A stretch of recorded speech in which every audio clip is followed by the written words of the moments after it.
When you've got billions, you can practically spend it on anything you want without batting an eye. And these billionaires certainly do not hold back when it comes to blowing their cash on things. We're not talking about regular vehicles and houses. Oh, no. Think along the lines of a $500 million full-size Titanic replica, a 7,000 car collection, and Hitler's own car. For some of the billionaires in today's video, it's all about art. Priceless, rare, or preserved in formaldehyde. If it's bizarre or historic, it's fair game. Take for instance Stephen Cohen, whose splurges are quite legendary. Like when he shelled out $137.5 million on de Kooning's Woman III, and another $110 million for a Jasper Johns piece.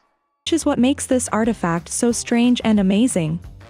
Given that many people have only ever seen sharks on television or in aquariums. But the real shocker has to be the $12 million 14-foot shark floating in formaldehyde in his collection. But trust me when I say this, regardless of how crazy that sounds, even a $12 million shark is just the appetizer in the world of billionaires' most expensive toys. By the way, if you like videos like this and would love to see more like it, then go ahead and give us a like and subscribe below. Now back to the video. Before we dive into the extreme, let's ease in with one billionaire who just wanted to relive his childhood. Bill Gates splurged $50,000 to turn a room in his mansion into a trampoline park. Yep. Imagine one of the richest guys on earth bouncing around like a child. For Microsoft co-founder Paul Allen, there were no childhood dreams to relive. Rather, he had a particular fascination with aviation that would make even the Wright brothers raise an eyebrow. And with his net worth of a jaw-dropping $21 billion before demise, he didn't just dabble in a few vintage planes.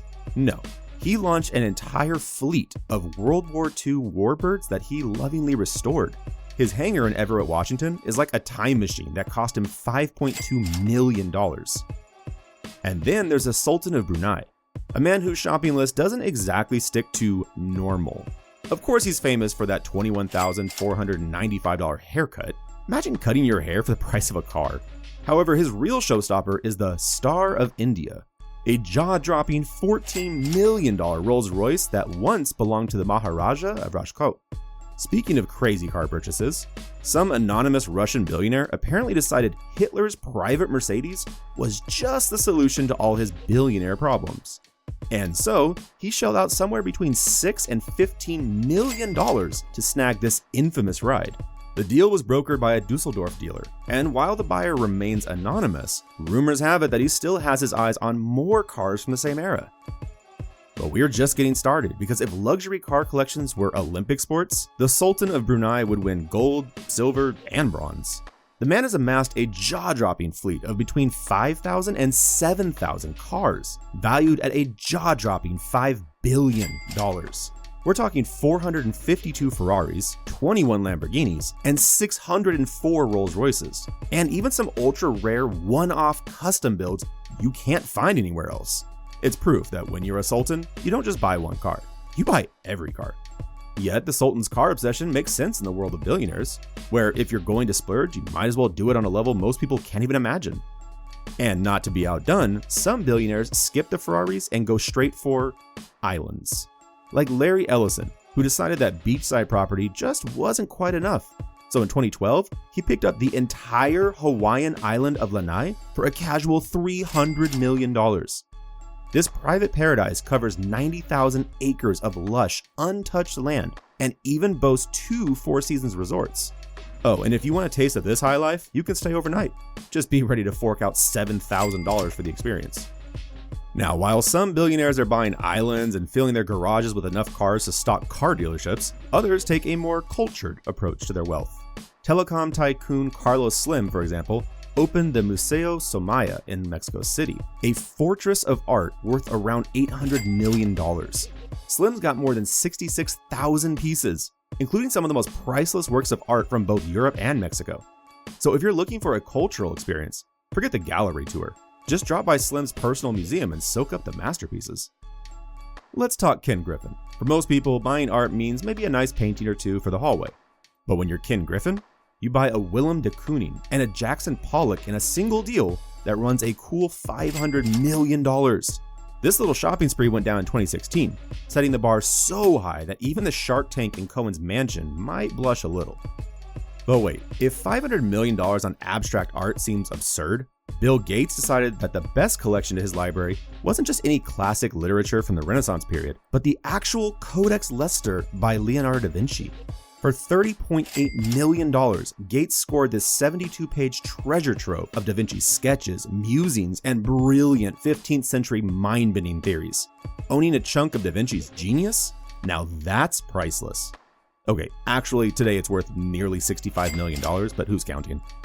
But hey, if you think collecting such a rare historical piece is the ultimate flex, wait until you hear about the man who tried to recreate history himself. Australian businessman Clive Palmer didn't just want a yacht, he wanted to recreate the Titanic. Yes, the doomed Titanic.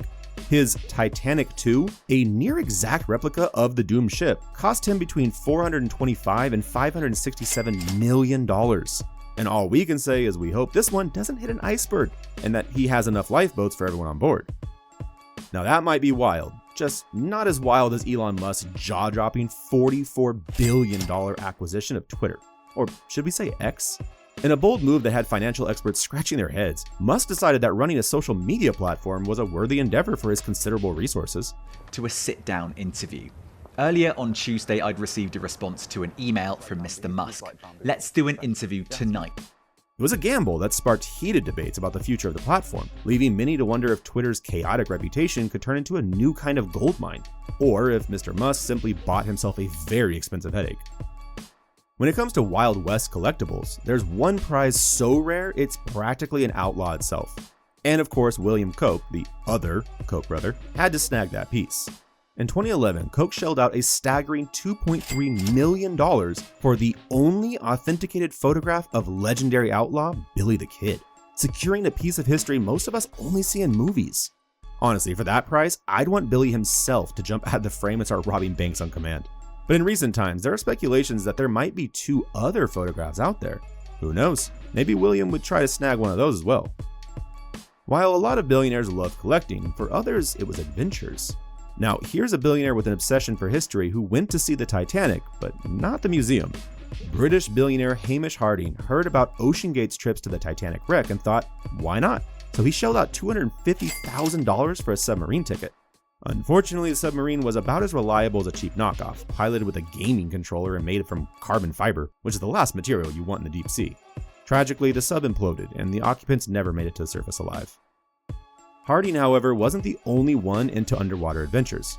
Richard Branson, the man behind Virgin Airlines, spent $662,000 designing a mini submarine of his own.